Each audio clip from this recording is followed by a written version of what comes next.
주님 말씀하시면 이 찬양 들으시고 우리 신명기 강의 들어가겠습니다.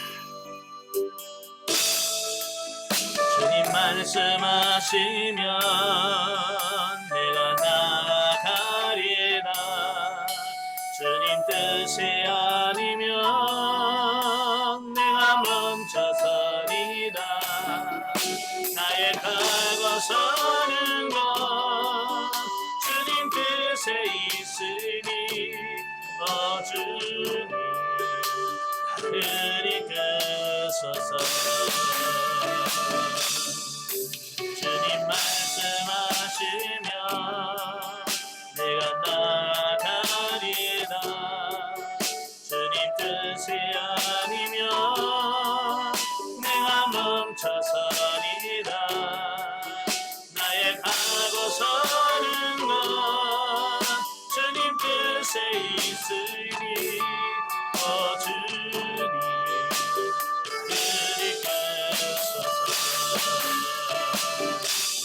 뜻하신 그곳에 나 있기 원합니다.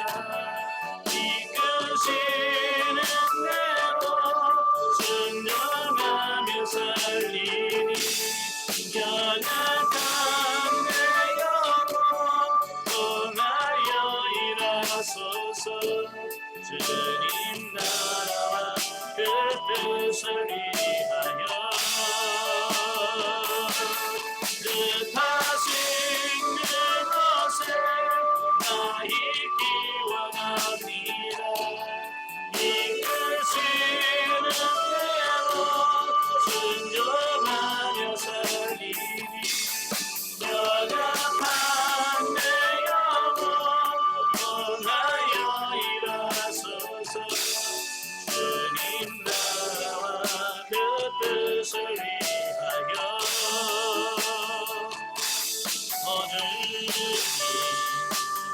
주님 그리소서.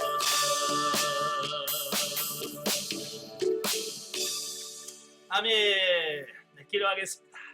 은혜로우신 아버지 감사합니다. 오늘도 귀한 시간 허락해 주시고 훈련의 시간을 허락해 주셔서 우리 신명기의 말씀을 같이 상고할 수 있도록 은혜 주시니 감사합니다. 오늘도 강의를 들을 때 그 말씀들이 진리가 되고 생명이 되어져 우리 영혼이 사는 역사가 있도록 주님 도와주옵소서. 시종을 주님께 맡겨오며 예수님의 이름으로 감사하며 기도합나이다. 아멘.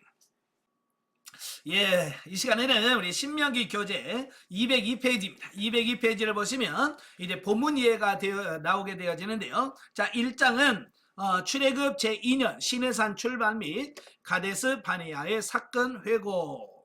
예, 1절부터 5절까지는 이제 머릿말에 대한 말씀이에요. 그러니까 신명기는 모세가 그 모압 평지에서 가나안 땅의 입성을 앞두고 행한 세 편의 설교입니다. 예, 세 편의 설교를 모아놓은 것이 바로 이제 신명기다라고 이렇게 볼 수 있죠. 이때 모세의 나이가 몇 살이냐면 120살이에요.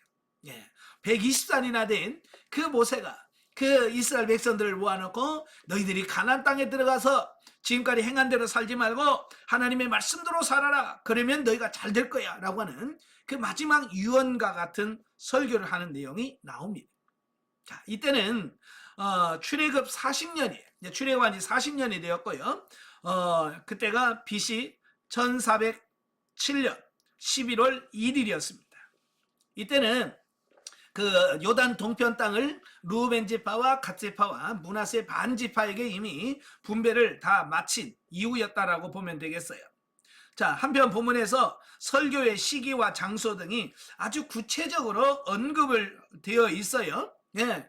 자, 이렇게 시기나 장소를 정확하게 언급하는 이유는 뭐냐면 이 성경은 신화나 전설 같은 지어낸 얘기가 아니라고 하는 부분을 이야기하고 있는 겁니다. 지금도 많은 일부 학자들은 이 성경을 자꾸 신화라고 주장을 해요. 신화라는 게 뭐예요? 신격화시켜서 어떤 사람을 신격화시켜서 지어낸 얘기 있잖아요. 우리가 잘 아는 것처럼 우리나라도 단군 신화가 있어요. 원래 이제 고조선을 세운 단군이라는 사람이 있어요. 실제로 단군이 있는데 그 단군을 신격화시키는 겁니다. 그래서 곰이 100일 동안 마늘과 쑥을 먹고 여자가 되고 그 여자하고 관계 속에서 태어난 아들이 단군이다. 이런 식으로 지어내는 거죠. 그래서 그걸 신격화시키고 꾸미는 것이 신화라 그래요. 자, 그런데 성경은 절대 전설이나 신화가 아니라는 얘기예요. 그걸 뭘로 증명할 수 있느냐? 보세요. 역사적인 사실, 시간, 장소, 연대 이런 걸 정확하게 기록을 해놓음으로 인해서 이건 지어낸 얘기가 아니라는 얘기예요. 아시겠죠? 그러니까 실제로 존재했던 인물들을 통한 하나님의 초자연적인 계시면서 동시에 역사성과 진실성을 아울러 가진 하나님의 말씀이라고 하는 사실을 뒷받침해주는 아주 중요한 단서가 된다라고 하는 거예요. 또 모세의 설교가 신적 기원을 갖고 있음을 밝힘으로써 본서가 이스라엘 백성들을 인간적인 차원에서 계도하기 위한 모세의 자의적 설교 모험이 아닌 하나님의 말씀이라고 하는 부분을 설명해주고 있습니다. 그러니까 신명기는 하나님께서 주어진 하나님의 말씀이다 라고 하는 거예요. 자, 6절부터 18절까지 보면 자, 가나안 정복 명령과 행정 기구 조직에 대한 말씀을 해요. 자, 보면은 과거의 회상을 많이 담고 있는 모세의 그 첫 번째 설교입니다. 이제 첫 번째 설교는 그 1장부터 시작해서 4장 43절까지가 세 편의 설교 중에서 첫 번째 설교거든요. 자, 여기서 이스라엘 백성들이 출애굽하여 하나님의 산 호렙에서 1년을 머물며 생활할 때 내려진 하나님의 가나안 정복 명령과 이스라엘의 행정 및 사법을 담당할 기구 조직에 대한 언급을 하고 있습니다. 그래서 이스라엘 백성들이 이 호렙산, 다른 말로 신의 산이죠. 예, 신의 산이나 호렙산이나 같은 장소예요. 여기서 한 1년 동안 머물렀거든요. 1년 동안 머물면서 그곳에서 하나님과 신의 산 언약을 맺고 또 율법을 받고 또 성막을 건축하고 군대를 조직하고 이 모든 일이 어디서 이루어지냐면 이 신의 산에서 이루어지는 겁니다. 그래서 이제 이스라엘은 떠돌아다니는 어떤 백성이 아니라 하나님과의 그 거룩한 백성의 면모를 갖추어 나가기 시작했다라고 하는 겁니다. 그러니까 신의 산에서 약 1년 동안 머무는 그 기간은 이스라엘 백성들에게서도 굉장히 중요한 시기라고 볼 수 있는 거죠. 자, 이때 하나님은 이스라엘 백성들에게 가나안 정복에 관한 지시를 하신 것이다. 이러한 사실은 가나안 정복이 이스라엘 백성들이 출애굽한 최대의 목적일 뿐만 아니라 그들의 당면 과제임을 잘 보여준다라고 하는 사실이에요. 그러니까 이스라엘 백성들은 단순히 그냥 출애굽했다, 끝났다, 애굽에서 나왔네, 우리는 해방되네, 야 우리는 자유다, 여기서 머무는 게 아니라 그들은 광야를 거쳐서 그들의 목적지는 어디예요? 하나님의 나라를 상징하는 가나안 땅에 들어가는 거예요. 오늘 여러분도 마찬가지예요. 이 영성훈련 받으면서 나 영성훈련 받고 너무 좋아, 거기서 끝나면 안 돼요. 여러분은 하나님의 거룩한 백성으로 성장해가고 자라서 하나님의 나라라고 하는 그 영적 가나안에 들어가서 하나님과의 영적인 풍성한 삶을 누리며 사는 상태까지 하나님 여러분을 이끌어 가시려고 하시는 계획을 갖고 계시다 그 말이에요. 근데 많은 성도들은 그 영적인 성장과 성숙을 하려고 하지 않아요.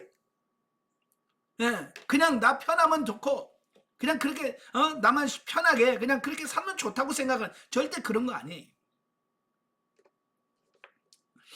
자, 마찬가지로 오늘날 복음 사역자들도 이 땅을 순례하는 영적 이스라엘인 성도들을 최대 목적이 개인적인 구원만이 아니라 하나님의 나라를 건설하는 데 있음을 주지시켜야 된다. 아멘. 예, 마치 모세가 이스라엘 백성들을 가나안 땅으로 인도해서 그들이 가나안 땅에 들어가서 평안과 안식을 누리는 하나님의 나라를 세우기를 원하셨던 것처럼 오늘도 저와 여러분을 끌어서 영적 가나안으로 인도하셔서 여러분들 누리며 사는 삶으로 이끄시는 그자 하시는 하나님의 뜻 가운데서 영성훈련을 시킨 줄로 압니다. 아멘. 그래서 여러분도 그냥 이거 이 정도면 됐어 그게 아니라 더 성장하고 더 성숙해지는 단계에 들어가기 힘쓰셔야 돼요. 자, 한편 모세는 장인 이드로의 조언을 따라서 이스라엘 백성들을 효과적으로 이끌고 지도하기 위해서 이제 행정 조직을 갖추는데, 이는 세상 만물에 질서를 부여하시고 당신의 공의가 실현되도록 목적하신 바와 같이 그 택한 백성도 질서 있는 삶을 통하여 하나님의 일을 해야 함을 교훈해 준다. 자, 우리가 하나님의 일, 우리는 보통 교회에서 뭐라고 그래요? 아이고, 그냥 은혜로 합시다. 네. 그 은혜로 합시다를 잘못 이해하면 그냥 대충 합시다 이렇게 받아들일 수 있단 말이에요. 여러분, 대충 할 게 있지만 사실은 하나님의 나라는 그렇게 무질서한 나라가 아니에요. 하나님의 나라는 질서가 있는 나라예요. 아시겠죠? 그래서 여러분의 교회나 가정이나 항상 뭐가 있으면 질서가 잡혀야 돼. 질서. 근데 오늘 많은 교회 가면 질서가 없어요. 가정도 마찬가지. 예. 그래서 여러분도 이 영적 질서, 이걸 잘 갖추는 여러분들이 되셔야 됩니다. 예. 가끔 오면 그냥 대충 해. 뭐 예배를 드리면서도, 예? 목회하면서도 그래. 목사님들, 예? 뭐 주보 뭐하러 만들어? 뭐 귀찮게 그냥 드리면 되지. 예? 조직 뭐해? 그냥 예배 드리면 되지. 이렇게 너무 무질서한 이런 부분들 위험합니다. 그래서 고린도전서 14장 38절에 보면 33절에 하나님 뭐라고 그래요? 하나님은 어지러움의 하나님이 아니라, 그 어지러움의 하나님이라고 하는 말은 무질서한 하나님이 아니라 그 말이에요. 질서 없이 그냥 이렇게 하는 게 아니라 자유 속에서도 질서를 유지하는. 아시겠죠? 여러분의 가정에서도 가장이 있고 아버지의 역할, 어머니의 역할, 자녀의 역할, 이런 게 질서, 하나님께서 정해놓은 이 창조 질서로 돼야 되는데 요즘은 완전히 이게 거꾸로 됐잖아요.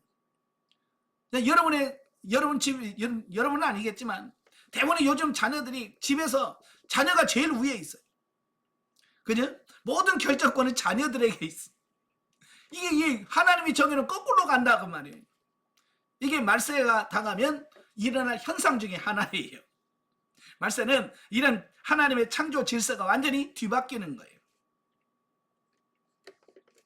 여러분은 질서를 지켜가시길 바래요. 예. 그 다음에 19절부터 46절까지 오면 가데스 바네아의 사건 회고입니다. 자, 보면은 이스라엘 백성들이 과거 40년 동안 방황할 수밖에 없었던 결정적인 계기가 되었던 가데스 바네아에서요, 반역 사건을 회고하는 내용으로, 어쩌면 모세에게 있어서 가장 어쩌면 충격적인 사건이 가데스 바네아의 사건이라고 볼 수 있겠죠. 그죠? 하나님께서 시내산에서 1년을 머물면서 다 갖춘 다음에 야, 가나안 땅에 들어가라 라고 했어요. 그래서 아멘하고 가려고 하는데 백성들이 그 정탐해 보고 가자는 거예요.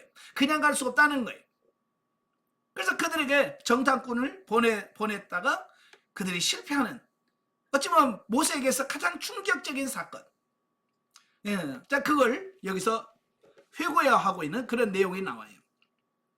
자, 과거 호렙산을 출발하여 가데스 바네아에 이른 이스라엘 출애굽 제1세대는 정복 전쟁을 치러야 할 가나안 땅에 대한 각종 정보를 수집하고 어느 길로 전진하는 것이 가장 적합한지 알기 위하여 12명의 정탐꾼을 선발해서 가나안에 보냈다.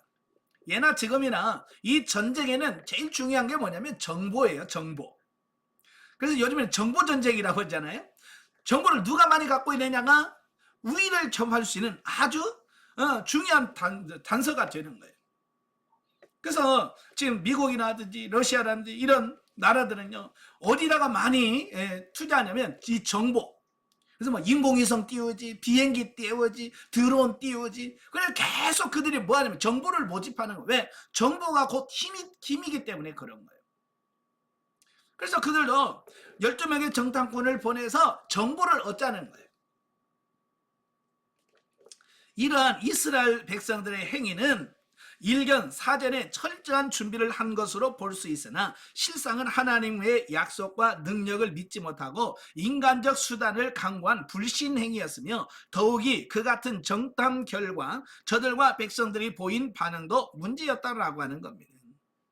그러니까 이게 정상적인 하나님을 믿는 믿음 안에서 정탐꾼을 보냈다고 한다면 아무 문제가 되지 않는데, 이 정탐꾼을 보낸 이유는 뭐냐면 하나님에 대한 불신, 하나님 어떻게 믿어? 어떻게 하나님 말씀만 믿고 들어갈 수 있냐? 좀 알아보고 가야 되지 않냐라고 하는 그 정탐꾼을 보내는 그 계기가, 원인이 불신앙에서 나왔단 말이에요. 하나님에 대한 불신에서 시작했다 그 말이에요. 그래서 그게 문제가 되어지는 거예요. 그렇다고 해서 지금도 뭐 그냥 알아보지 말고 그냥 가자 무대뽀로, 이거 하나님 원하는 게 아니라니까요. 믿음으로, 그죠? 믿음으로 우리가 알아볼 건 알아보고, 분별할 건 분별하고, 그래서 가는 건 중요한 거예요. 그러나 문제는 불신에서 출발하니까 문제가 되는 거예요. 불신, 하나님에 대해서 믿지 못하는 그 마음에서. 그러니까 결국은 정탐꾼 보냈다가 부정적인 결론을 내리게 되고, 결국 그것 때문에 이스라엘 백성들이 40년 동안 광야에서 고통을 받는 그런 시간이 되었다라고 하는 사실이에요. 왜냐하면 이스라엘은 가나안 땅을 주시겠다고 하신 하나님의 약속만을 믿고 정복에 나서기만 하면 되는데도 불구하고, 그죠? 그냥 하나님 주시겠다 아멘하고 나가기만 하면 하나님께서 다 해주실 텐데, 그걸 믿음으로 안 믿어지니까 그들은 원주민들의 강대함을 보고 두려워했기 때문이다. 그리고 오히려 하나님을 원망하며 불평을 쏟아내는 불신앙과 반역을 범하였기 때문이다. 이에 하나님은 그들을 광야에서 모두 죽게 하셨고, 이스라엘 백성들은 통곡에도 귀를 기울이지 않았다. 왜 하나님이 그들을 가나안 땅에 안 들여보냈을까요? 믿지 못하니까. 하나님의 나라는 뭘로 간다고 그랬어요? 믿음으로 간다고 했죠. 믿음으로. 그죠? 믿음으로 가는 나라인데 그 믿음이 없으니까 그 가나안 땅을 들어갈 수가 없는 거예요. 그래서 하나님께서 안 되겠다, 가나안 땅에 들어가지 마. 그래서 40년 동안 훈련의 기간을 거쳐서 믿음 없는 그들을 믿음의 사람으로 만든 다음에, 그다음 그들이 믿음을 가졌을 때 그때서야 가나안 땅에 들어갈 수 있는 길을 열어놓으신 거예요. 그러니까 믿음이라는 것은 굉장히 중요한 거예요. 아시겠죠? 그러나 하나님께서 당신의 약속을 온전히 잊으신 것은 아니었다. 40년이 지난 지금 그들의 자녀들로 하여금 가나안 땅에 들어갈 수 있는 은혜를 주셨다라고 하는 겁니다. 그러니까 사람은 약속을 잊어버리고 못 지킬 수 있지만, 하나님은 한 번 약속한 것을 잊지 아니하시고 반드시 지키시는 하나님입니다. 만약에 하나님이 나도 깜빡했다 그랬으면 그들 가나안 땅 못 들어갑니다. 그죠? 근데 하나님은 그걸 잊지 아니하시고 잘 훈련시킨 다음에 40년 후에 그들을 가나안 땅에 들어가게 하셨다라고 하는 거예요. 하나님은 신실하신 분, 약속을 지키시는 분이라는 것을 여기서 보여주고 있어요. 자, 영적에 보겠습니다. 204페이지.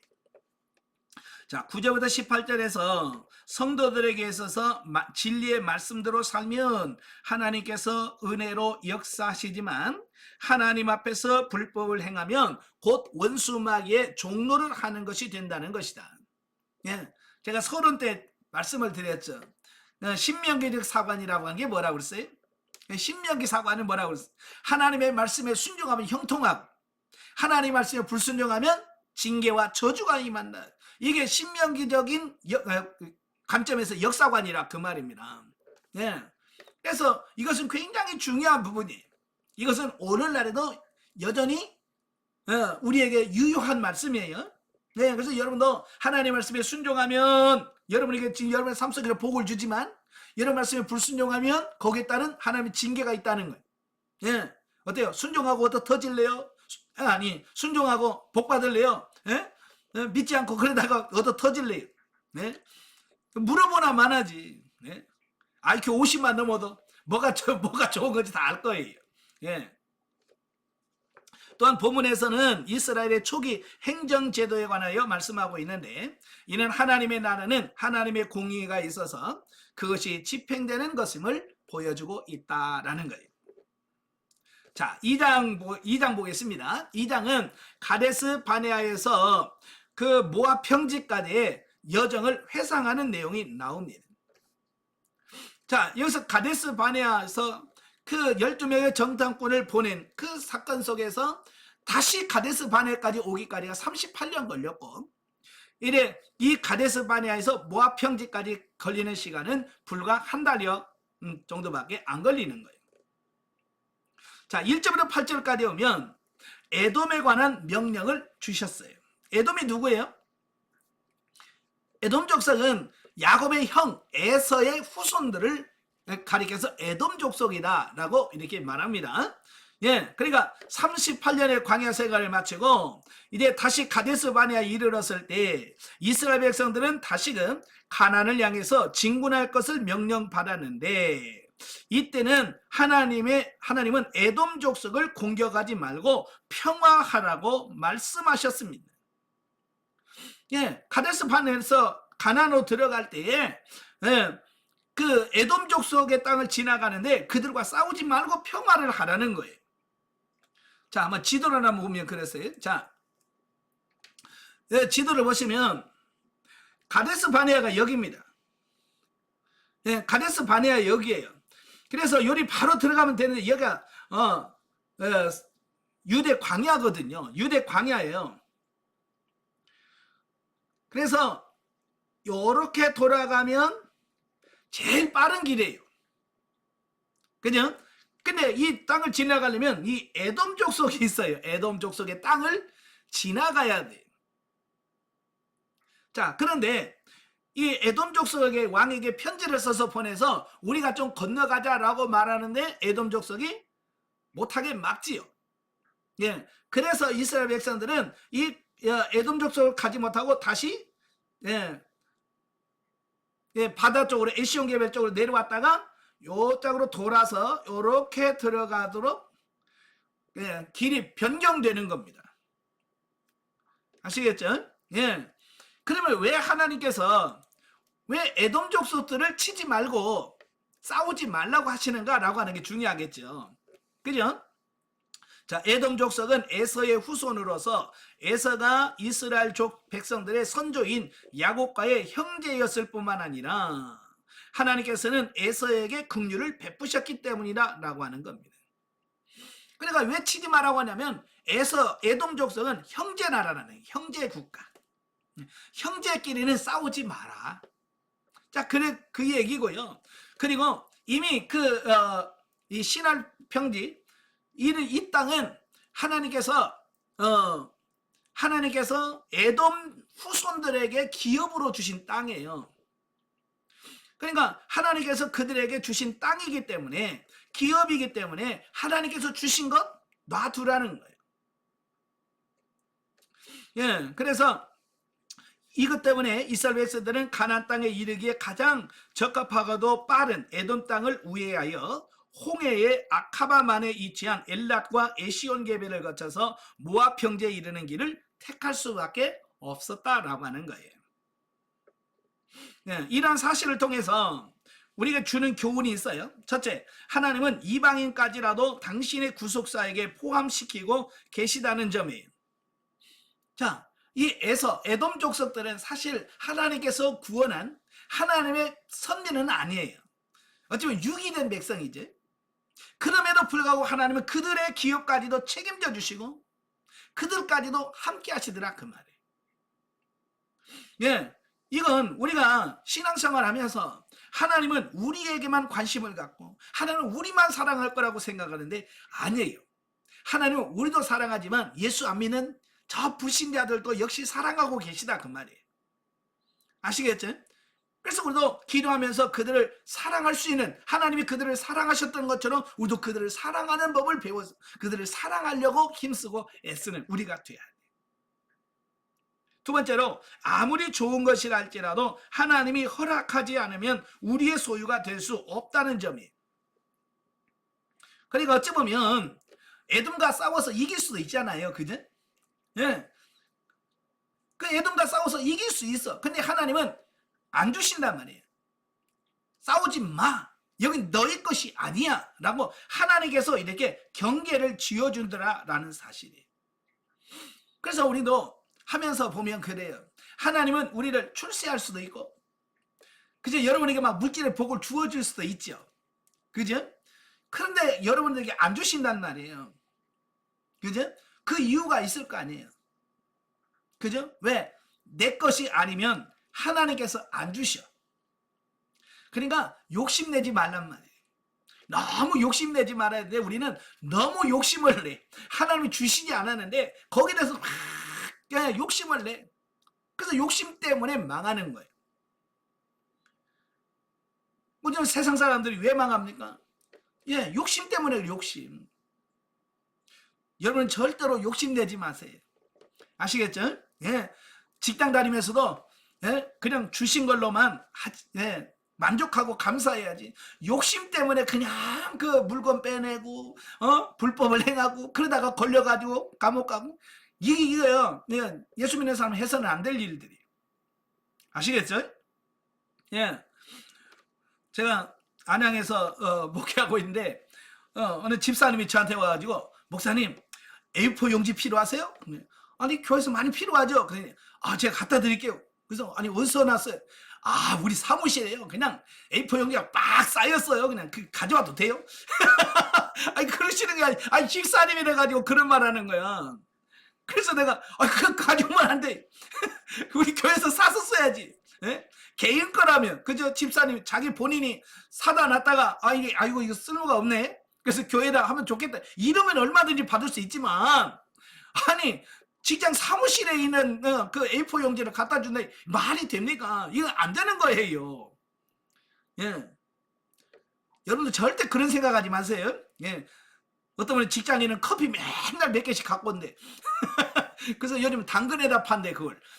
그거 그 예수 믿는 사람은 절대 그러면 안 돼. 그게 욕심이야, 욕심. 그 다음에 세 번째는 뭐냐? 하나님은 불의와 악행에 대해서는 과감하게 근절하는 자세를 가져야 하지만 하나님의 뜻에 따라 이웃과 형제들에게 긍휼을 베풀기에는 최선을 다해야 된다라고 하는 겁니다. 그러니까 불의와 악에는 우리가 단절해야 되지만 이웃을 사랑하는 부분에서는 최선을 다해서 살아가야 된다라고 하는 말씀이고요. 자, 그 다음에 9절부터 23절은 롯의 자손에 관한 명령입니다. 자, 1절부터 8절은 에돔 족속에 대한 부분이죠. 자, 그 다음에 이제 롯은 아브라함의 조카잖아요. 그죠? 아브라함의 조카 롯의 후손들에 대한 부분을 말씀해주고 있어요. 자, 넘겨서 206페이지 보시면 자, 하나님은 에돔에 이어서 아브라함의 조카 롯의 자손들, 즉 롯의 큰딸이 낳은 모압의 후손들과 작은 딸이 낳은 암몬의 후손들을 공격하지 말라고 명령을 합니다. 그 이유도 에돔 족속과 마찬가지로 이스라엘과 형제민족이다라는 거예요. 형제민족.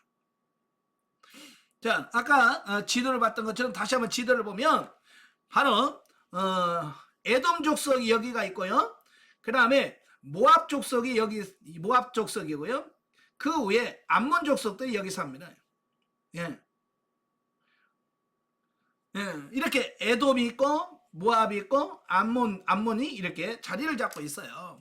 근데 하나님께서는 그들에게도 이 땅을 주었다는 거예요. 그러니까 이 땅은 싸우지 말라는 거예요. 뺏지 말라는 거예요. 왜? 내가 그들에게 주었기 때문에. 이제 그렇게 말씀을 하시는 겁니다. 자, 그런데 왜 하나님께서는 모압을 치지 말라고 하느냐? 예, 1차적으로는 형제 민족이기 때문에 그렇기도 하지만 이제 구속사적인 측면에서 이 모압 족속은 그리스도의 탄생과 아주 밀접한 관계를 맺고 있습니다. 아니 모압하고 예수 그리스도님하고 무슨 상관이 있어? 라고 생각할 수 있겠지만 자, 훗날에 그 모압 족속의 여인 중에서 누가 나오냐면 룻이 나옵니다. 룻기의 주인공이 누구냐면 모압 여인이에요. 예, 다시 말해서 그 흉년을 피해서 모압 땅으로 이주했던 유다 사람 나오미가 그의 아들을 위해서 장가를 보내서 얻은 며느리가 누구냐? 룻이에요. 아니, 룻기를 보다 보면 정확하게 나오는데 바로 이 룻이 이스라엘로 돌아와서 보아스와 결혼을 합니다. 예, 보아스와 재혼을 해서 낳은 아들이 이세입니다. 그래서 그의 증조모가 되죠. 예, 증조모가 됨으로써 그리스도 계보에 오르게 되는 이런 부분이 되어집니다. 그러니까 하나님께서는 그 먼 미래에 하나님께서 예수 그리스도의 계보가 쫙 이루어질 걸 아시고 바로 그걸 보존하기 위해서 그들을 치지 말라라고 하나님께서 말씀하셨다라고 하는 사실이에요. 이런 거 보면서 역사의 주인공은 누구냐? 하나님이에요. 역사의 주관자는 하나님이시라는 것을 우리에게 보여주고 있는 거예요. 자, 이처럼 하나님의 섭리와 경륜은 인간의 생각을 초월하며 또한 너무나 오묘하다. 인간은 한 치 앞도 내다보지 못하지만 하나님은 몇백 년 이후에 일어날 일까지도 작정하시고 예견하시는 것이다. 예. 그러니까 하나님은 멀리 보고 계획을 세우시고 우리를 이끌어 주시는데 우리 인간은 멀리 보지 못하고 항상 눈앞에 눈앞에 있는 이 부분만 바라보고 산다 그 말이에요. 그래서 저와 여러분들이 눈앞에 있는 현실만 보지 말고 전 역사의 주인공 되시며 역사의 주관자가 되시는 하나님이 인도하시는 대로 따라가면 돼요. 그래서 하나님이 가라시면 아멘하고 가면 돼요. 근데 우리는 꼭 잘났다고 꼭 거기서 한번 태클을 걸어. 왜 가야 되는데요? 다르게 하면 안 됩니까? 라고 꼭 한 번씩 걸고 넘어져. 이게 잘난 게 아니고 이건 진짜 못난 행위입니다. 하나님에 대해서는 이유 걸 게 없어요. 그래서 하나님께서 가라 하시면 가고 설하시면 서고 이 저와 여러분들이 해야 될 것이다 라고 하는 거예요. 그냥 안 되겠죠? 그래서 하나님 훈련을 시키시는 거예요. 자, 24절부터 37절까지 보면 이제 시온과의 전쟁입니다. 지금까지는 이스라엘이 더불어 싸우지 말아야 될 민족에 관한 하나님의 명령이었어요. 그래서 에돔 족속하고 모압 족속하고 암몬 족속하고는 싸우지 마라라고 하셨고요. 이제 본문에서는 이스라엘에게 헤스본 왕 시온을 공격하라는 명령을 주십니다. 사실 이 시온 왕국은 요단 동편에 있기 때문에 본래 이스라엘이 정복하려고 했던 가나안 땅도 이스라엘의 공격 대상도 아니었습니다. 그럼에도 불구하고 그들이 이스라엘의 1차 공격 목표가 된 표면적인 이유는 이스라엘 백성들의 영토를 통과를 거부한 까닭이지만 실제적 이유는 그들의 마음이 완악하고 죄악이 관영한 까닭이다라고 말씀해주고 있습니다. 그러니까 바로 이 아모리 왕 시온, 시온과 전쟁을 하게 되어집니다. 자, 여기서 중요한 것은 뭐냐면 우리의 육신에 속한 부분들, 육신에 속한 부분들이 참 많아요. 육신에 속한 속성 중에서 우리가 처리해서 없애야 되는 부분이 있고 그걸 좀 고쳐서 다시 써야 될 육성도 있는 거예요. 자, 예를 들어서 이런 거요. 우리도 육성에 보면 미움, 시기, 질투, 다툼 뭐 이런 거 있잖아요. 혈기 이런 거 없으면 어떻게 해야 돼? 고쳐서 쓸 게 아니잖아요. 이건 다 버려야 되는 거예요. 처리해 버려야 되는 겁니다. 그러나 반대로 열심, 섬김, 사랑 이런 거 있잖아요. 전도 뭐 이런 것들 있잖아요. 이런 것들은 어떻게 해야 돼요? 이런 거 다 버려야 됩니까? 이건 다 버리는 게 아니에요. 이것은 다시 우리가 육신적 중심에서 영 중심으로 바뀐 다음에 이런 것들을 다 영 중심으로 바뀌어서 육의 열심에서 영의 열심으로 육신적 사랑에서 영적 사랑으로 바꿔내서 하나님의 일하는 데 써야 되는 거예요. 그래서 에돔이나 모압이나 암몬은 고쳐 써야 될 육성을 비유한다면 아모리 왕 시온이라든지 바산 왕 옥이라든지 이런 사람들은 어떻게 하냐? 이 처리해야 될 육신의 속성을 비유한다라고 보면 되겠어요. 근데 우리는 거꾸로 하는 경우가 많아요. 제가 훈련 받을 때도 어떤 분이 계시냐면요, 다 내려놨다는 거야. 다 내려놔서 이제 전도도 안 해요, 교회도 안 가요. 왜? 다 내려놔 버렸대. 이게 정상적인 거예요? 이게 처리해야 될 육성이 고쳐서 새롭게 변화시켜서 더 온전해야 될 부분까지 다 처리해버리는 거예요. 그러니까 나중에는 아무것도 못하는 이런 삶이 되어지는 겁니다. 우리가 분별을 잘 하셔야 됩니다. 사실 시온에 속한 아모리 족속은 이미 아브라함 때부터 멸망당하기로 예정되어 있습니다. 그 창세기 15장에 보면 너희는 이방의 계계에서 400년 동안 섬기겠다라고 말하면서 뭐라고 그래? 아모리 족속들의 죄악이 관영하지 않았다는 거예요. 아직 하나님의 심판을 받기에는 그들의 죄가 관영하지 않았다는 거예요. 그러나 4대 만에 돌아올 때는 그들을 치겠다라고 말씀하시는 거죠. 그래서 그 약속을 하고 나서 이때 이스라엘 백성을 통해서 그들을 징계하시는 하나님의 심판이 그때 이루어지는 거예요. 참 하나님을 보면 대단한 거예요. 예. 그러니까 수백 년 후에 하나님께서는 그 약속을 이루시고 성취하신다 그 말이에요. 그러니까 이런 걸 보면서 가나안 정복 전쟁은 개인의 욕심이나 욕망을 따라 하는 것이 아니라 철저하게 하나님의 지도와 인도하심을 따라서 해야 된다라고 하는 부분을 우리가 다시 한번 깨달을 수 있습니다. 자, 영적이에 보죠. 13절 15절의 말씀은 옛사람을 깨트리고 혼이 주체가 되어 하나님 앞에 온전히 순종하는 사람으로 만드신다는 의미로 이해할 수 있다. 예. 그러니까 광야 38년 그냥 있는 게 아니에요.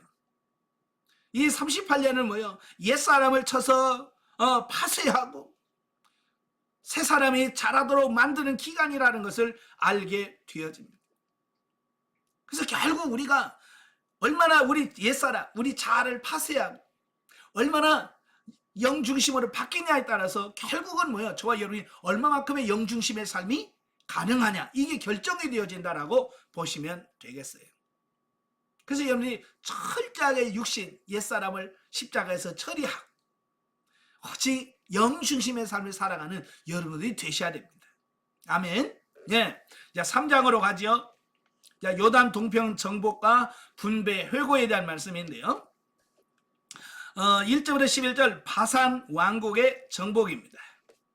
자, 보면은 이스라엘이 대적자 바산 왕 옥을 쳐부순 사실과 바산 왕국을 정복함으로 얻어진 요단 동편의 경계에 대한 기록입니다. 이 바산 왕 옥은 르바임 거인족의 후손으로 그 체구가 매우 장대한 인물이었고 그 나라는 이스라엘을 대적할 만큼 강대하고 또한 요새화가 잘 되어 있었다라고 말합니다. 그러니까 이 바산왕 옥을 치고 그 가서 보니까 이 바산왕 옥의 침대 규모가 어마어마한 거예요. 여러분의 집에 쓰는 침대 길이가 210cm예요. 보통 여러분들이 쓰는 퀸 뭐 이런 건 210cm고 옆으로가 1m 20인가요? 1m 20인가 40인가 밖에 안 돼요. 그런데 이 바산왕 옥이 쓰는 침대가 뭐냐면 길이가 4m. 길이가 4m고 옆으로 길이가 4m, 옆으로가 2m예요. 그러니까 그 키가 얼마나 크고 등치가 크면 그 왕이라는 침대가 길이가 2m고 폭이 길이가 4m고 폭이 2m가 될까? 예, 그는 거인 중에 거인이라고 하는 이 부분을 우리가 볼 수 있습니다. 여러분, 이스라엘 정탐꾼 중에 와서 그들이 뭐라고 그래요? 그들의 보기에는 우리가 메뚜기 같다 그랬어요. 왜? 그들이 본 것은 뭘 본 거예요? 이 거인족을 본 거예요. 이 아낙자손, 이 거인족을 본 거예요. 그러니까 막 그들의 키가 막 장대하거든요. 예. 그러니까 우리가 나중에 다윗과 싸운 골리앗도 보면 6척이란 말이야. 예. 6규빗의 키가 6규빗에 한 뼘이 더 있다고 그랬어요. 그러니까 거의 3m가 되는 거야. 키가 3m 정도. 우리나라에서 키 큰 사람 그럼 뭐 서장훈이 뭐 최용만이 2m 37, 27 뭐 그러잖아요. 2m 27 밑에만 가도 우리는 어디요? 겨드랑이 밑에 가잖아. 그죠? 근데 골리앗은 3m예요. 3m. 그보다도 훨씬 더 큰 3m예요. 얼마나 키가 큰지 알겠죠? 네? 그런 거인족들하고 싸우려고 하니까 겁을 넣긴 하겠죠. 그런데 하나님께서 함께 하시니까 어때요? 아무리 키가 크고 뭐래도 하나님이 함께 하시면 이길 수 있어요. 우리도 마찬가지. 아무리 환경이 어렵고 뭐 하더라도 하나님이 우리와 함께 하시고 하나님이 여러분과 함께 하시면 여러분 됩니다. 아멘. 네, 그러니까 환경 보지 마시고 환경 보고 괜히 기죽을 필요 없어요. 그러나 아무리 강대한 바산이라 할지라도 하나님께서 함께 하시는 이스라엘과 싸운다는 것은 무리가 아닐 수 없었다. 그러기에 이스라엘은 헤스본에서 했던 것과 마찬가지로 바산 왕국을 철저하게 진멸함으로써 요단 동편의 비옥한 땅 대부분을 차지하는 쾌거를 이루게 되었다라고 하는 겁니다. 그러니까 이스라엘의 전쟁은 환경에 있는 게 아니에요. 외부 조건에 있는 게 아니에요. 얼마나 군대가 많고 무기가 좋으냐가 아니라 결국 얼마만큼 하나님을 신뢰하고 하나님을 믿느냐라고, 하나님과 어떤 관계를 맺고 있느냐, 친한 관계냐, 하나님과 등 돌리고 있느냐에 따라서 달라지는 겁니다.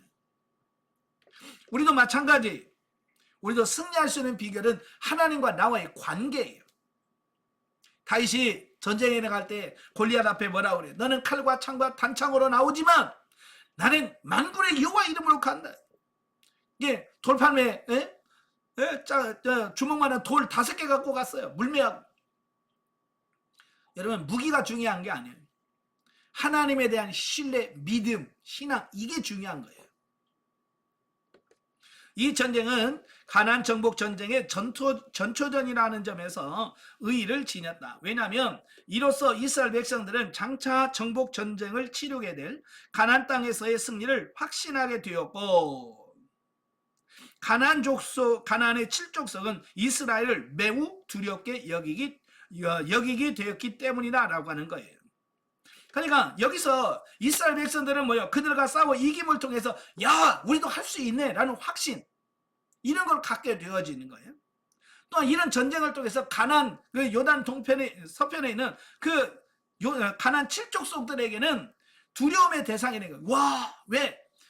이 아모리 왕 시온이라든지 바산 혹은 강대한 나라예요. 큰 나라예요. 힘 있는 나라예요. 그러니까 그들이 버텨줄 줄 알았단 말이에요. 예? 그들이 버텨줘서 이스라엘이 가나안 땅에 들어오지 못하도록 막아주기를 원했는데 그냥 이스라엘 앞에서 너무 허무하게 패망해버린 거예요. 그러니까 가나안 사람들이 발발을 떨 수밖에 없는 이유가 그런 거예요.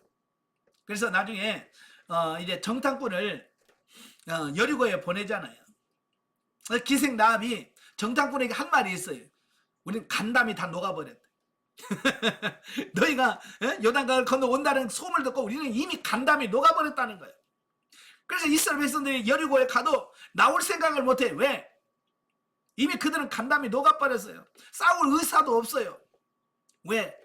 그들이 하나님이 그들과 함께 하심으로 행한 그 기적과 이적이 그들을 두렵게 만들었기 때문에 그래요. 자, 한편 이스라엘이 헤스본과 바산과의 전쟁에서 남녀를 비롯하여 유아까지도 철저하게 진멸한 행동은 객관적으로 볼 때 무자비하고 잔인한 것이었고 사랑의 하나님의 속성과는 정면으로 배치되는 행동이었다. 우리가 이제 성경을 자꾸 보면서 많은 사람들이 갈등하고 고민하는 이유가 이런 거예요. 어떻게 사랑의 하나님이라고 하면서 어떻게 전쟁 중에 그 남녀 어린아이까지 다 진멸하라고 말씀하셨을까? 예. 아마 여러분 성경 읽으면서 그런 고민 안 해보셨어요? 예. 사랑의 하나님이라며, 예? 자비의 하나님이라며, 그 여자들 살려줘야 되고 애들 살려줘야지 왜 그 어린아이까지 다 죽이라고 하는가? 이것은 그 전쟁의 성격을 보셔야 돼요. 성격. 그들이 이스라엘 백성들이 그 아모리 족속들과 가나안 족속들과 싸우는 전쟁은 하나님의 공의를 실행하려고 하는 하나님의 성전으로 이해하지 않으면 안 돼요. 여기서 성전이라고 하는 말은 거룩한 전쟁이란 말이에요. 전쟁인데 그냥 땅 뺏고 어떻게 막 남의 거 훔치기 위한 전쟁이 아니라 하나님의 거룩한 뜻을 이루기 위한 거룩한 전쟁을 성전이라고 그래요. 즉 두 왕국을 구성했던 아모리 족속은 일찍부터 뿌리 깊은 죄악으로 물들어 있었으니 그들의 자녀들까지도 그 영향을 받았을 것임이 분명하다. 따라서 하나님은 모든 죄의 요소를 완전히 제거하기 위하여 죄의 씨라고 할 수 있는 어린 아이들까지 진멸하도록 하신 것이다. 이런 사실은 하나님께서 자비와 사랑의 하나님인 동시에 진노와 심판의 하나님이라는 사실을 잘 보여준다. 그러니까 평상시는 하나님은 사랑의 하나님이신, 평상시에는 하나님 사랑의 하나님이신데 이 죄와 심판에 대한 부분, 죄나 심판에 대할 때는 그 하나님은 공의 하나님이라는 말이에요. 그래서 어린아이라고 죄를 지었는데 봐주고 여자라고 봐주는 게 없어요. 죄에 대해서는 어린아이나 어른이나 여자나 남자나 상관없이 하나님은 죄 앞에서는 공정한 하나님의 심판, 징계가 있다는 것을 기억하셔야 돼요. 아시겠죠? 뭐 만약에 여러분이 죄 짓고 나 권사니까 봐줘, 안 봐줘. 죄에 대해서는 나 목사니까 안 돼. 죄 앞에서는 이거 없어요. 그러니까 제일 중요한 거 죄 안 짓는 게 제일 중요한 거예요. 아시겠죠? 뭐 하나님이 나하고 친하니까 봐주겠지. 안 봐주다니까요. 죄에 대해서는 공의는 아주 엄격한 거예요. 그래서 여러분이 죄 짓지 않으려고 힘써야 되고, 그럼에도 불구하고 범죄하고 죄를 지었을 경우에는 손을 들고 주님 용서해 주옵소서라고 회개하셔서 예수 그리스도의 보혈로 그 죄를 씻음 받게 돼. 그 용서가, 죄가 용서함을 받아야 나중에 심판대 앞에 섰을 때 여러분이 무서운 징계를 면하게 되는 이런 부분을 보게 됩니다. 자, 죄 짓지 마세요. 죄 짓지 마세요. 그리고 설령 죄를 지었을 때는 반드시 회개하세요. 그래야 하나님의 이 공의의 심판에 하나님을 피할 수 있습니다. 그 다음에 12절부터 22절까지 보면 그 정복지 분배에 대한 말씀이에요. 자, 보면은 앞에서 그 헤스본 왕 시온과 바산 왕 옥으로부터 정복한 요단 동편의 땅을 루벤과 갓과 므낫세 반 지파에게 분배하는 장면이 나옵니다. 사실 요단 동편은 본래 하나님께서 이스라엘 백성들에게 약속한 땅이 아니었고, 다만 하나님의 공의의 시르로 인해서 부수적으로 얻어진 땅이라고 하는 거예요. 네, 지난번에 제가 민수기 하면서 설명을 드렸잖아요. 하나님께서는 분명하게 그들에게 경계선을 딱 그어 주었어요. 북쪽으로는 유브라데까지, 남쪽으로는 애굽 하수까지, 서쪽으로는 지중해까지, 동쪽으로는 요단강까지 딱 하나님께서 딱 그 경계선을 정해 주셨는데, 이스라엘 백성들이 욕심이 생겨서 요단 동편 땅도 그 땅도 주시지요. 자, 그렇게 되어지는 거예요. 자, 지도를 보세요. 자, 보세요. 경계선은 북쪽으로 유브라데까지, 남쪽으로는 애굽 하수까지, 서쪽으로는 지중해까지, 동쪽으로는 요단강까지, 이렇게 하나님께서 이 땅을 주신 거예요. 근데 그들이 욕심 때문에 요단 동편에 이 땅을 차지한 거예요. 이 땅. 정말로 크죠. 얼마나 많은 땅을 차지합니까? 근데 이게 하나님의 뜻에 의해서 이루어진 게 아니고 욕심으로 얻은 땅, 이게 문제가 되는 거예요. 아시겠죠? 하나님께서 그냥 공식적으로 주신 축복이라면 우리는 복이 돼. 그러나 우리의 욕심으로 이루어진 거라면 이건 의미가 없다는 얘기예요. 절대 욕심내지 않기를 바라요. 그럼에도 불구하고 루벤들은 자기들의 가축 때가 많다는 이유로 가나안 동편 목초지를 그들의 기업으로 요구하죠. 물론 모세는 그 땅이 하나님이 허락하신 땅이 아니기 때문에 처음에는 그들의 요구를 거절했지만, 그들이 가나안 정복 전쟁에 앞장서서 참여하겠다는 약속을 받고 루벤과 갓지파와 므낫세 반 지파에게 요단 동편 땅을 기업으로 분배해 주었다라고 하는 겁니다. 한편 기업을 분배받은 지파들이 아직 기업을 얻지 못한 다른 지파들의 기업을 얻기까지 정복 전쟁에 참여했던 것처럼, 오늘날 먼저 복음을 듣고 영적으로 성숙한 성도들이 아직 구원을 얻지 못하고 진정한 평화와 안식을 누리지 못하고 있는 형제와 이웃을 섬겨야 할 것을 교훈하고 있다. 그러니까 먼저 분배받은 루벤 지파, 갓 지파, 므낫세 반 지파는 야, 우리는 다 됐네, 우리 기업 얻었으니까 끝, 그게 아니라 자기가 기업을 얻었으니까 얻지 못한 자들이 다 얻을 때까지 앞장서서 그들에게 가나안 정복에 앞장서는 거예요. 이건 뭘 말하냐? 여러분들이 영적으로 성장시켜 주셨잖아요, 하나님이. 그죠? 어쨌든 여러분들은 영적으로 성장시켜 주셨어요.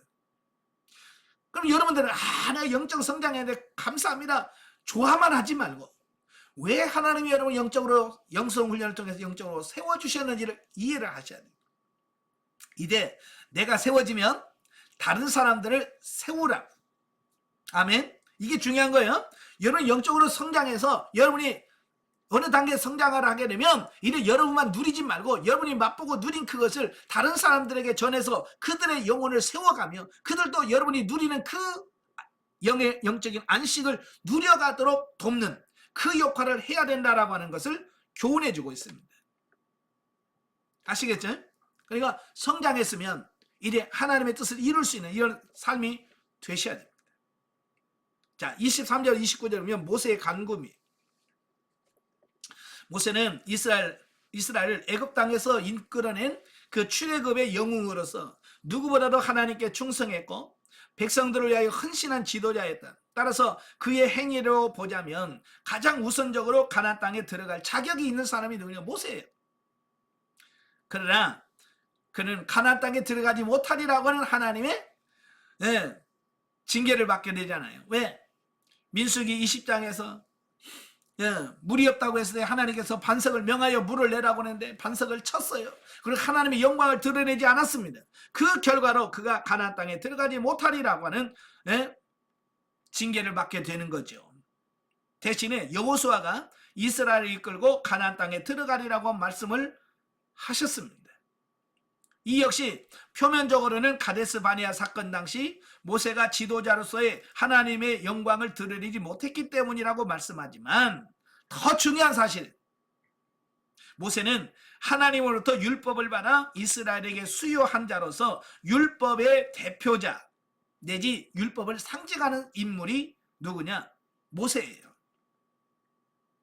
그래서 그리스도의 복음이 믿는 자로 하여금 하나님의 나라에 넉넉히 이루어지는 것과 배치된다고 합니다.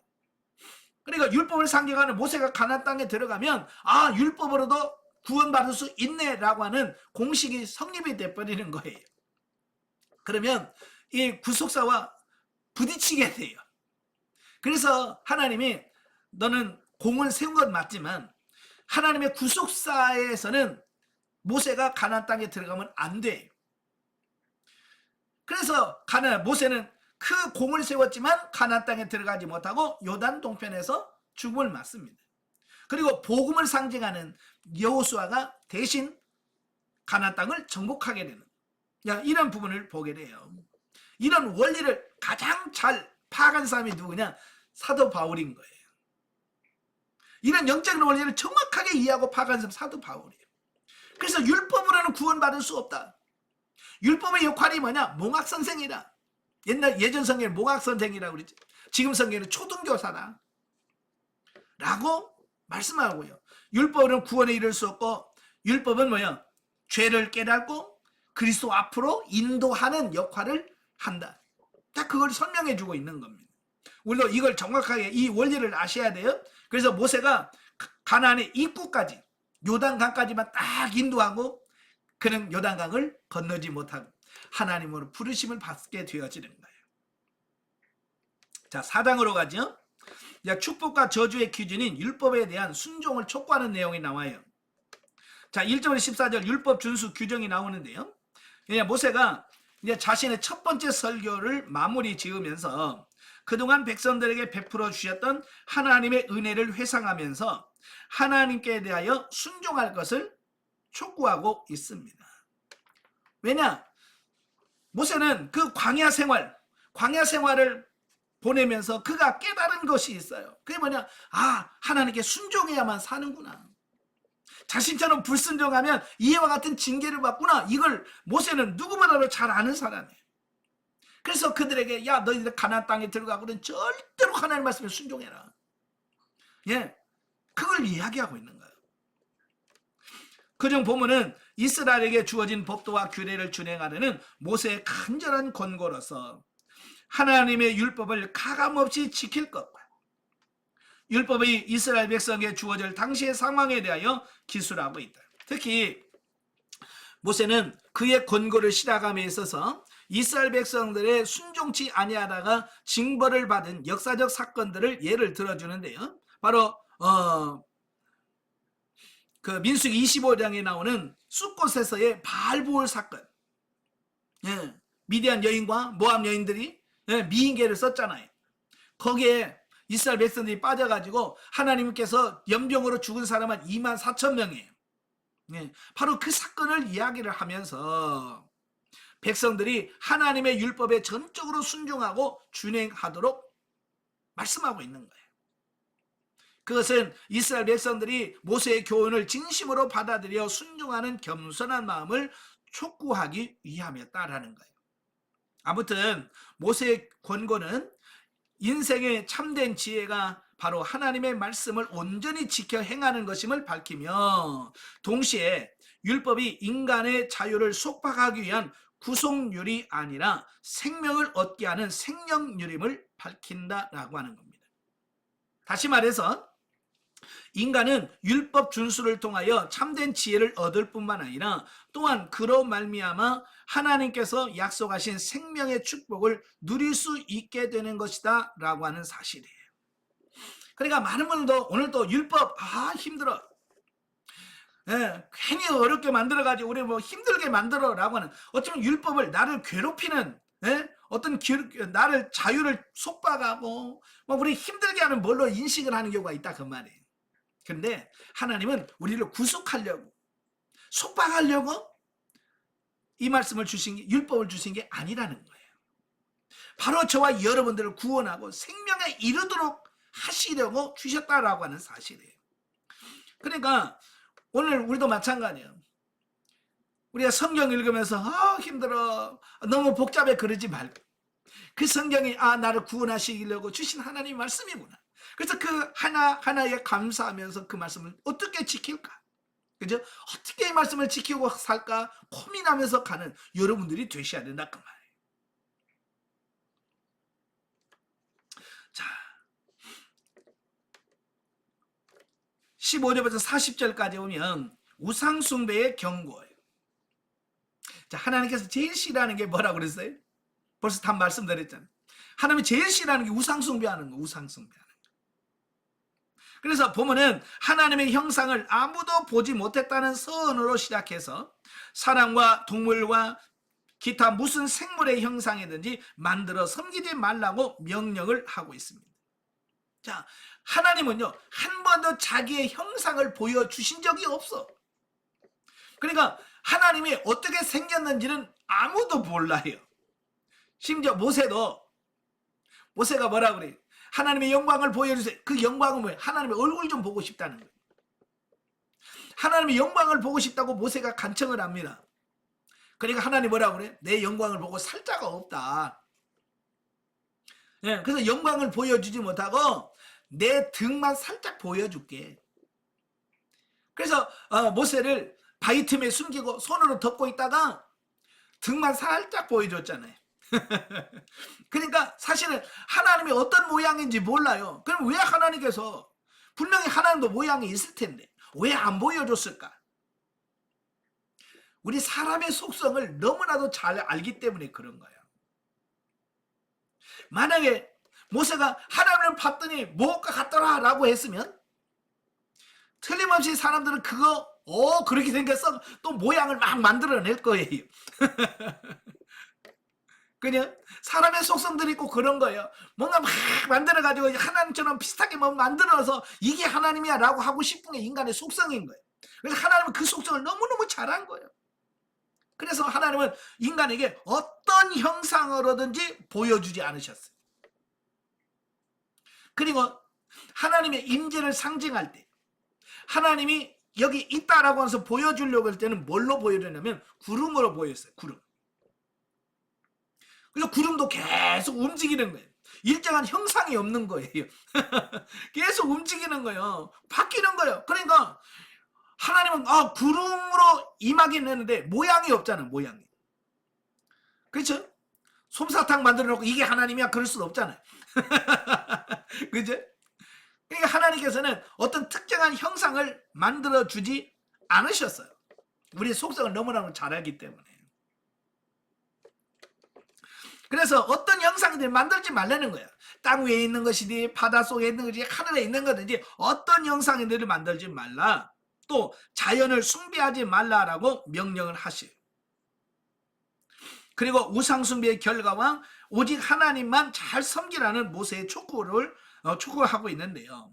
자, 우리는 본문에서 네 가지 교훈을 줍니다. 네 가지 교훈을 주는데, 첫째, 하나님은 어떤 형체로 형상화시킬 수 없는 영이시요 초월적인 존재이므로 예배하는 자는 신령과 진정으로 섬겨야 된다라고 하는 사실. 그러니까 자꾸 어떤 형상을 만들어 가지고 뭘로 하려고 해서는 안 됩니다. 그래서 신약 성경에도 하나님은 영이시니, 이 영이라고 하는 말은 특정한 어떤 이런 형상, 육체를 갖고 있는 어떤 형상을 가지고 있는 존재가 아니라는 어떤 그런 의미를 갖고 있는 거예요. 둘째로, 우상은 단지 인간이 만든 조형물에 불과하므로 인간의 가장 기본적인 생리작용에도 미치지 못하는 무가치한 것이라는 점. 예. 그러니까 이 우상은 뭐냐면 사람들이 다 만든 거예요. 깎아 만들고 부어 만들고 두들겨서 어떤 형상을 만든 거잖아요. 그죠? 그래서 어떤 인간의 작품이라고 하는 거예요.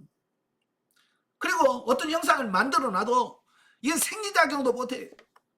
눈이 있어도 보지 못하고, 코가 있어도 숨도 못 쉬고, 입이 있어도 말도 못하고, 손이 있어도 뭘도 못하고, 발이 있어도 걷지도 못하는, 예, 이런 존재라는 거예요. 무가치하다는, 아무 힘도 없는 그런 존재라는 거예요. 셋째, 우상을 섬기는 것은 썩어지지 아니하는 하나님의 영광을 썩어질 사람과 금수와 버러지 형상으로 바꾸는 행위로 하나님을 모독하고 조물주보다 피조물을 더 경배하는 불경 행위라는 것. 예, 그러니까 어떤 형상을 딱 만드는 그 순간 그건 하나님을 모독하는 거예요. 아무리 크고 웅장하게 만든다 할지라도 그것을 만드는 그 순간 하나님을 모독하는 거예요. 만약에 예를 들어서 여러분이 아주 이쁜 여러분을 형상화한다고 이쁜 강아지를 만들어 놓고 이게 당신이요, 그러면 여러분 어떻게 하겠어요? 나보러 개라고? 그래, 내가 개냐? 이렇게 말했잖아요. 그죠? 만약에 여러분이 그래 힘센 소를 만들었고 이게 하나님이야, 하나님 뭐라고 했어요? 내가 소냐? 그렇게 않겠어요. 그죠? 이건 그분에 대한 인격을 모독하는 거예요.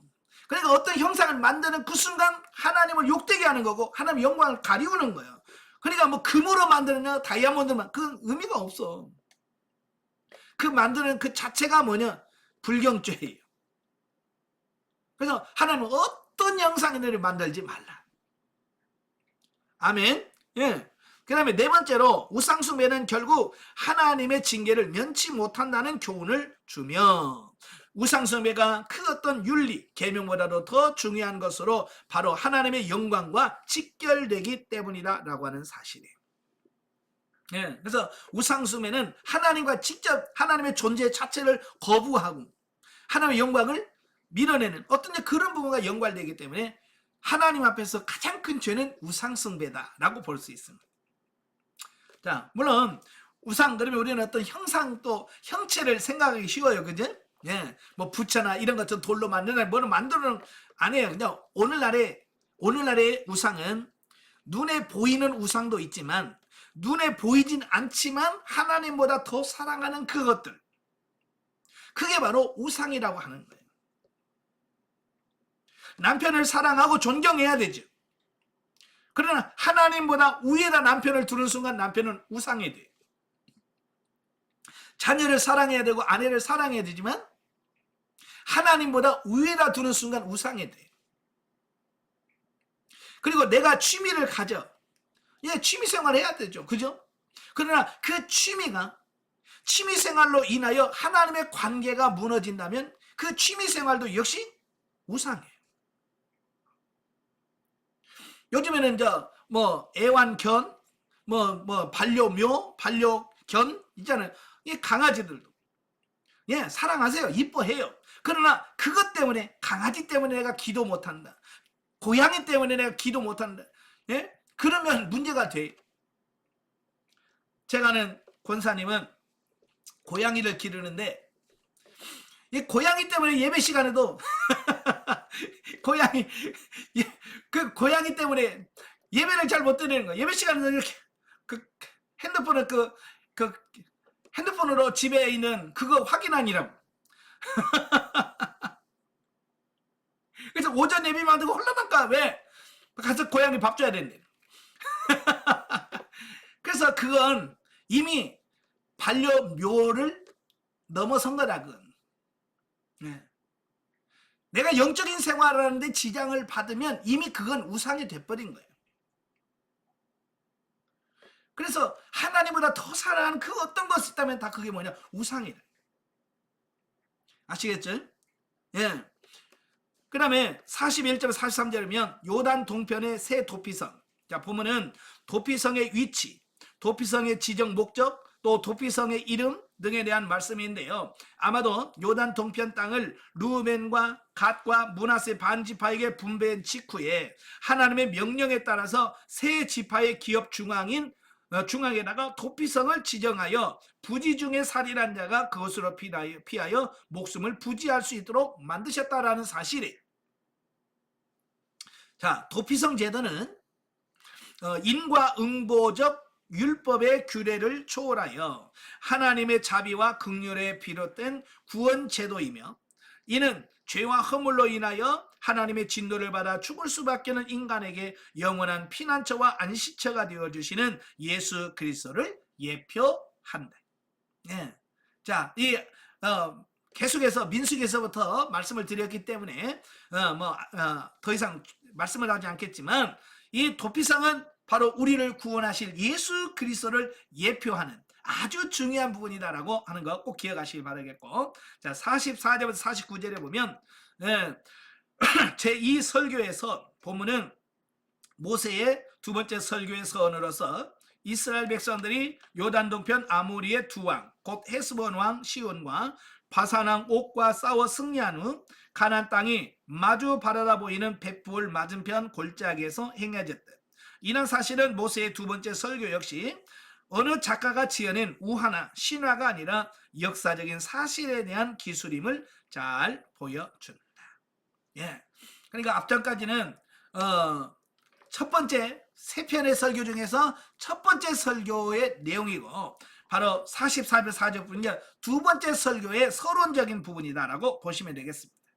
자, 5장에 보면 호렙산 언약 체결 회상과 십계명 요약에 대한 말씀이 나옵니다. 자, 212페이지 보시면 1절부터 6절에 보면 호렙산 언약의 의. 자, 호렙산과 시내산은 같은 말이에요. 예, 그래서 또 호렙산 언약이 또 따로 있나라고 생각하지 마시고요. 그 시내산 언약이다라고 보시면 돼요. 자, 보면은 모세의 두 번째 설교의 시작으로 이제 출애굽기 20장 2절부터 17절에 기록된 십계명을 재차 언급하기 위한 도입부로 우리에게 중요한 사실을 일깨워 주는데요. 그것은 호렙산 언약은 단순히 하나님과 어느 개인 사이에 맺어진 언약이 아니라 이스라엘이라는 민족과 하나님 사이에 맺으신 전 민족적 언약이라는 사실이다. 예. 그러니까 이 시내산 언약은 이스라엘이라고 하는 민족과 하나님과 세운 언약이라고 하는 특징을 갖고 있어요. 그 이전에도 언약, 계약이란 말을 많이 있어요. 그런데 그 이전에는 일개 족장이라는 가문과 맺어진 것이. 그래서 아브라함도 족장이고 이삭도 족장이고 야곱도 족장이에요. 그러니까 이 시내산 언약에게는 어떤 족장, 가문과 맺은 언약이라고 볼 수 있어요.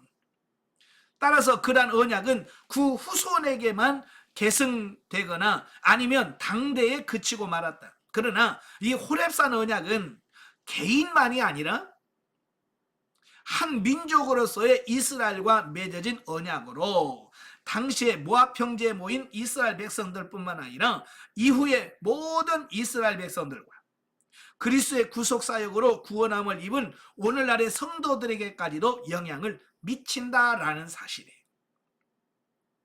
왜냐하면 율법은 그리스도에 의해서 완성되었고 그 안에서 율법의 모든 정신이 계승되었기 때문이다 라고 말씀드릴 수 있습니다. 그러니까 성경에 나오는 이스라엘은 오늘날 누구를 가리키느냐? 오늘날 저 중동에 있는 팔레스틴 땅에 있는 유대인들을 가리키는 말이 아니에요. 성경에 나오는 유대인들은 오늘날 예수 그리스도를 믿고 구원받은 우리 성도들을 다 총칭하는 말이 뭐냐? 이스라엘이에요. 그래서 저와 여러분은 영적 이스라엘이라고 하는 거예요. 그러니까 결국은 이 신의 산 언약은 누구한테 주신 말씀이냐? 오늘 저와 여러분에게 주신 말씀이라는 거예요. 지금 그걸 얘기하고 있는 거예요. 아시겠죠? 그래서 신의 산 언약은 바로 나와 맺은, 여러분과 하나님 사이에 맺은 언약이다 라고 보셔야 된다라는 겁니다. 그래서 3절에 보면 뭐라고 말씀하냐면 언약의 현재성을 강조하는 내용인데, 이 언약은 여호와께서 우리 조상들과 세운 것이 아니요 오늘 여기 살아있는 우리 곧 우리와 세우신 것이라. 그래. 여러분, 신의 산 언약은요 지금 이 모압 평지의 언약과 약 40년 전에 이미 이루어진 언약이에요. 근데 모세가 뭐라고 말하냐면 그 언약이 그때 있는 사람들과 맺은 언약이 아니라 지금 오늘 우리와 우리 후손들에게 주어진 것이다 라고 말하는 거예요. 그 후손들 가운데 누가 포함되어 있어요? 네, 우리도 포함되어 있는 거예요. 저도 그 자리에 있는 겁니다. 바로 언약의 현재성에 대한 말씀을 하고 있는 거예요. 자, 7절부터 21절까지 가면 십계명에 대한 강론이 나와요. 자, 요단 동편 땅을 정복하고 그곳에 도피성을 설정하는 등의 가나안 입성 준비를 하는 과정에서 이제 이스라엘에게 무엇보다도 중요한 일은 정작 가나안에 입성한 후 준행해야 할 율법을 되살펴보는 것이었다.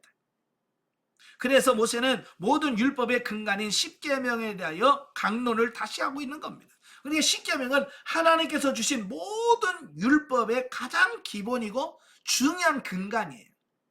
핵심이란 말이에요. 그래서 이 십계명은 굉장히 중요한 부분이에요. 근데 그 십계명을 보면 두 부분으로 나뉘어요. 우리가 이제 십계명 중에서 1계명부터 4계명까지는 대신 계명이에요. 하나님과 우리 사이에 맺은 관계를 말씀하는 계명이에요. 그 다음에 5계명부터 10계명까지는 대인 계명이에요. 사람과 사람 사이에서 지켜야 될 윤리, 율법을 말씀해주고 있습니다. 예, 그래서 10계명이 제정된 근본 원리는 오직 한 가지 사랑, 곧 사랑의 근거를 두고 있어요. 그러니까 10계명의 핵심은 뭐냐? 사랑이에요, 사랑. 자, 그래서 1계명, 4계명까지는 하나님 사랑. 우리가 하나님을 어떻게 사랑할 거냐?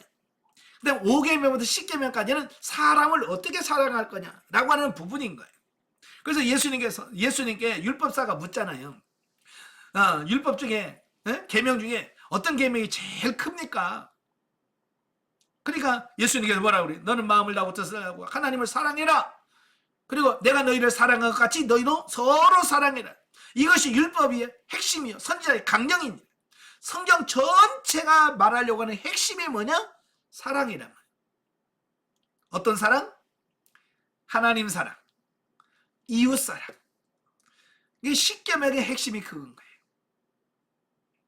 그러니까 어떤 신학자가 그래요. 성경을 뭐 참기름 짜듯이 쫙 짜면, 예?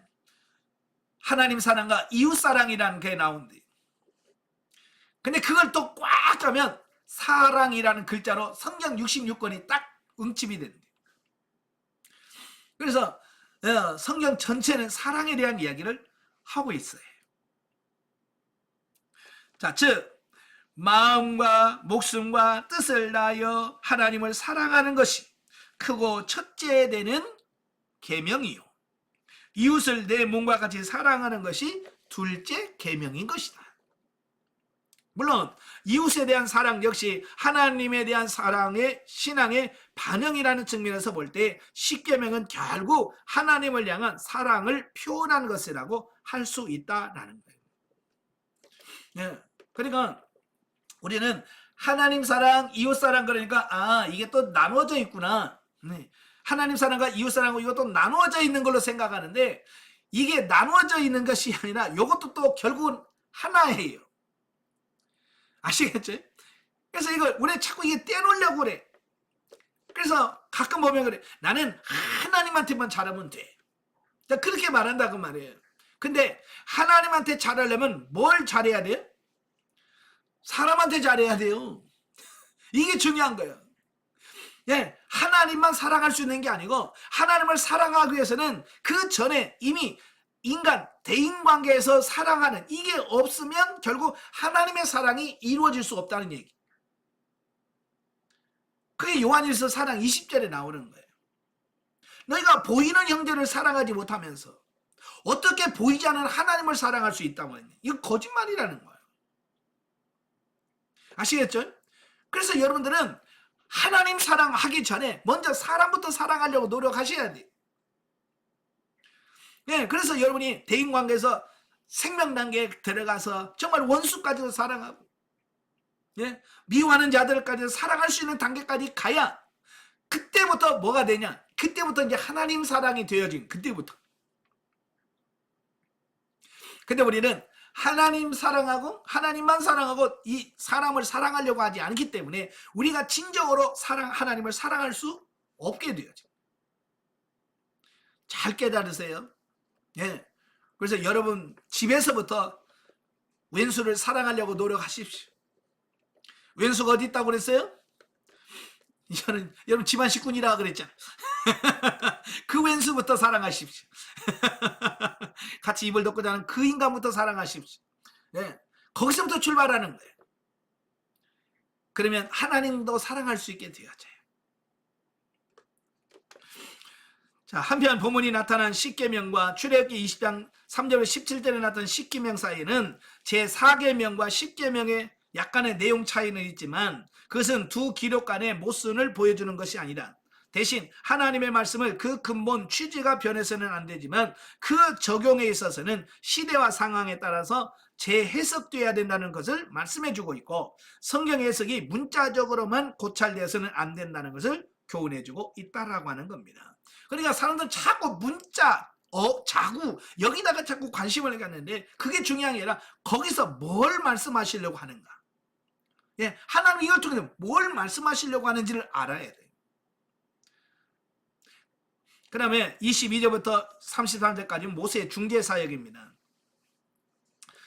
과거에 율법을 받을 때 모세가 하나님과 사람 사이에 그 역할을 한 중재자 역할을 누가 했어요? 모세가 했잖아요. 바로 이제 그걸 설명해 주고 있어요.